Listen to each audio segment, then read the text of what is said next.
जय भीम। आप देखना शुरू कर चुके हैं बहुजन समाज की आवाज यूट्यूब चैनल।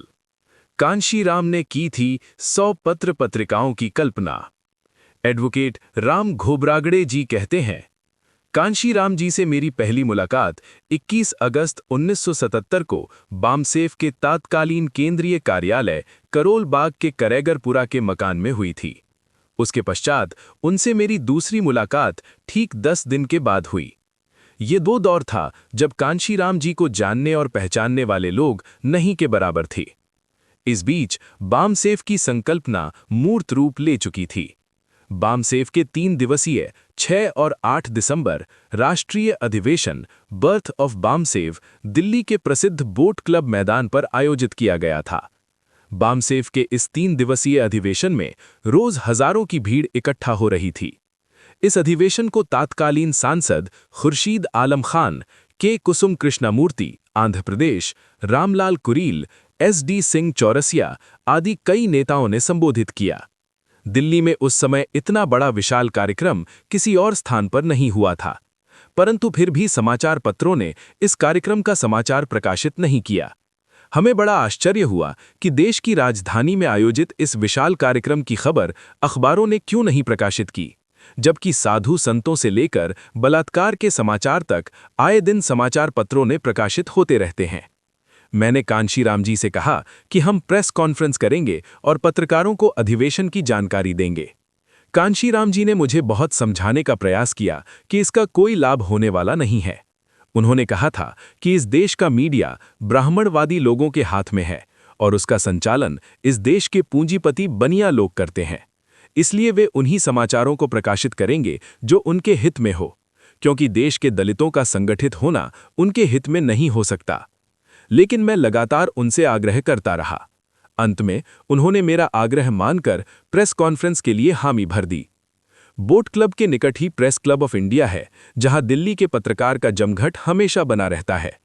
मैंने बाकायदा प्रेस कॉन्फ्रेंस के आयोजन के लिए क्लब के सेक्रेटरी के पास 500 रुपए का शुल्क अदा किया। प्रेस कॉन्फ्रेंस के लिए शाम को 5:30 का समय निश्चित किया गया था और सभी पत्रकारों को क्लब के माध्यम से निमंत्रण भी भेजा गया था।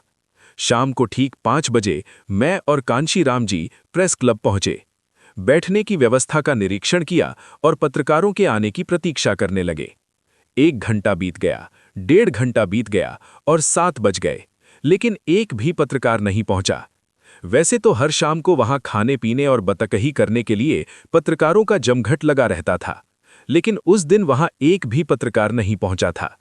कांशीराम जी ने मुझसे कहा, देखा, मैंने तुमसे पहले ही कहा था कि अपने समाज के संगठित होने के समाचार कोई भी ब्राह्मणवादी समाचार पत्र नहीं छापेगा, क्योंकि वो उनके हित में नहीं होगा। इसके विपरीत एक दूसरा प्रसंग भी है। बात बामसेफ के राष्ट्रीय अधिवेशन की है। बाबा साहिब के धम्मांतरण की 25वीं वर्षगांठ के अवसर पर अक्टूबर 1981 में चंडीगढ़ में एक कार्यक्रम आयोजित किया गया था। बामसेफ का उस समय का वो सबसे बड़ा और विशाल अधिवेशन था, जिसका उद्घाटन कर्पूरी ठाकुर ने किया था और रामविलास पासवान, जगपाल सिंह, हरिद्वार के तात्कालीन सांसद, जयपाल सिंह कश्यप, तात्कालीन सांसद, SD सिंह चौरसिया, बौद्ध, ईसाई और मुस्लिम समाज के कुछ प्रमुख धर्मगुरु, रिपब्लिकन पार्टी के नेता और अन्य नेताओं ने भी अधिवेशन को संबोधित किया।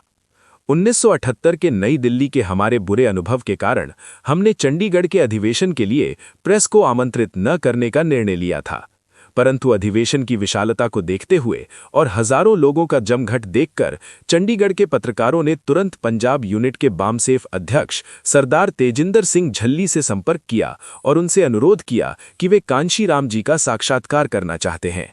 सबसे पहले इंडियन एक्सप्रेस के संवाददाता ने कांशीराम जी से मुलाकात का आग्रह किया। पहले तो कांशीराम जी ने मना कर दिया, परंतु बहुत आग्रह करने पर वे राजी हो गए। जब इंडियन एक्सप्रेस में समाचार प्रकाशित हुआ, तब दैनिक ट्रिब्यून सहित अन्य समाचार पत्र वाले कैसे पीछे रहते। दूसरे दिन वो भी आए और कांशीराम जी का इंटरव्यू और कार्यक्रम की खबर दोनों छापी। अधिवेशन के पश्चात जब हम दिल्ली लौट आए और अधिवेशन की चर्चा करने लगे, तब कांशीराम जी ने मुझसे कहा, देखा घोबरागड़े, मैं तुमसे पहले ही कह रहा था ना कि जब तक उन्हें उचित लगा, उनके हित में लगा, तब तक वे हमारी गतिविधियों को ब्लैकआउट करते रहे। परंतु अब जब उन्हें ये एहसास होने लगा है कि अब दलितों की बढ़ती शक्ति की जानकारी उनके अपने आकाओं को देना उनके लिए आवश्यक हो गया है, तब उन्होंने हमारी खबरों को छापना शुरू कर दिया है। परंतु हमें सावधान रहना होगा। जब तक उनके हित में कोई बाधा उत्पन्न नहीं होती, वे हमारे संगठन के, दलित शोषित समाज के बनते और बढ़ते संगठन के समाचार को ब्लैकआउट करते रहेंगे।